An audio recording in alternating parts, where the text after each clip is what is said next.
The year was 1994. Spanish authorities complained that the Gibraltar authorities are issuing driving licenses to Spanish citizens resident in Spain, a practice, they said, violated existing bilateral agreements between the two countries. The civil governor of Cádiz, César Braña, went further, announcing that drivers in Spain who are found to have no driving license other than one issued in Gibraltar will be considered as driving without a license and fined accordingly. For Gibraltar, it was a lucrative enterprise. Foreign Office correspondence shows that the ROC's licensing office had loosened its policy at the beginning of the year to allow those neither working nor resident in Gibraltar to take a driving test there, with officials privately admitting they were capitalizing on a niche market while they still have it.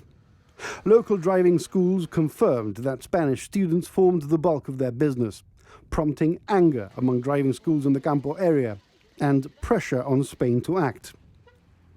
The Department of Transport told the Foreign Office that Gibraltar was not prohibited from granting a driving license to a non-resident national of another state, adding that while Spain is not constrained to recognize or exchange Gibraltar licenses issued to non-residents, Gibraltar is not acting illegally by issuing such licenses. There was, however, no formal agreement between the UK and Spain covering such cases, leaving both governments legally within their rights. The department also noted that resident Gibraltarians should have their driving licenses recognized in Spain under the Geneva and Paris Conventions, though there was no evidence that Spain was breaching this principle. Frustration was obvious.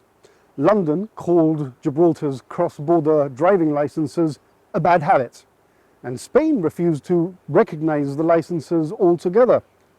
Ordinary people were caught in the middle.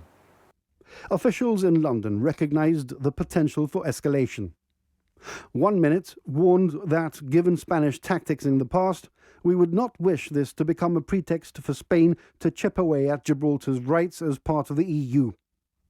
The Foreign Office concluded that the only long-term solution lay in Brussels. The forthcoming second EC driving license directive, due to take effect in 1996, would require a minimum 185-day residence period before a candidate could sit a driving test in another jurisdiction, effectively ending the dispute. Up until then, a simple traffic administrative matter threatened to boil over into a fully blown diplomatic one.